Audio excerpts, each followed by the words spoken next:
A tall rectangular window runs from floor to ceiling at one end of the landing, and the view goes on for miles.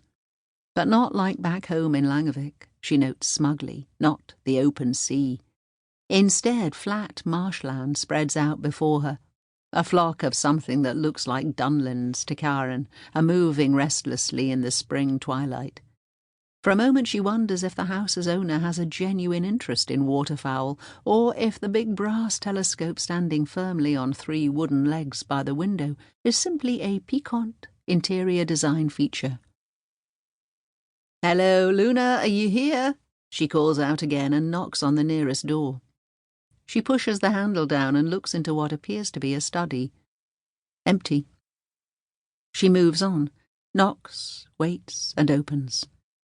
4 bedrooms, all of equal size and seemingly equally unused. She continues towards the end of the hallway. Another quick knock before she pushes open the double oak doors. The room must be at least 500 square feet. She notes the giant bed neatly made with the bedspread folded down over the foot of the bed. She registers the sliding wardrobe doors covering the entire length of the wall on her left, the sofa, armchairs and wall-mounted TV on her right, and the white gossamer curtains billowing in the breeze from the open balcony doors, straight ahead. A few quick steps, and then relief. Luna's body is not lying crushed on the stone patio below, nor is she passed out in the adjoining bathroom.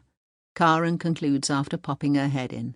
She studies the jumble of toiletries on the shelf above the double sinks, 3 still damp towels on the floor, used facial wipes and cotton swabs in the bin. A transparent plastic tampon wrapper has fluttered off course and settled on the floor. She steps back into the bedroom and thinks that at least someone was here recently. Rows of white clothes in the closets, a handful of books on the nightstand, a bone-white jumper thrown over the armrest of the sofa. There can be no question that this is where Luna has been sleeping. Although maybe not last night, Karen thinks with a glance at the bed. The room is slightly messy, but nothing compared to her own home, and definitely not in a way that suggests a struggle of any kind. She exits the bedroom and walks back along the landing to the large window. On a whim, she grabs the telescope, angles it down a little and presses her eye against the eyepiece, but she sees nothing but darkness. She fiddles with the focus knobs, but soon gives up. Instead, she leans over the cast-iron banister and looks down at the ground floor, which seems to consist of a single open space with a kitchen at one end and a living room at the other.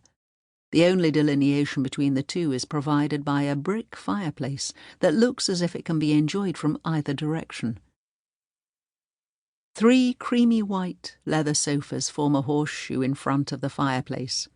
On the coffee table in the middle, a few half-empty glasses and bottles surround an overflowing ashtray.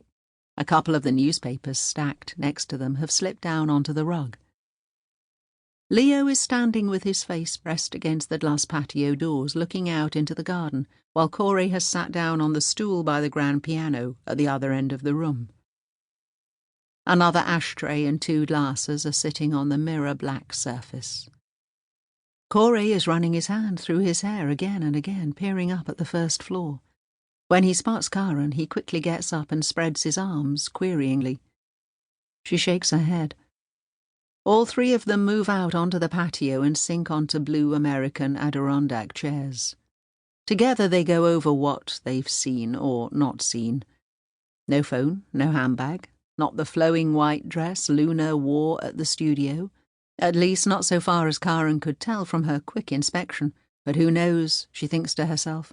The rows of outfits were confusingly similar, at least as far as colour goes. Maybe there had been even more clothes and she'd taken some with her. Had she left willingly, or had she been forced to? By something or someone? No sign of a struggle, nothing to indicate violence or kidnapping. On the other hand, nothing to preclude those things either.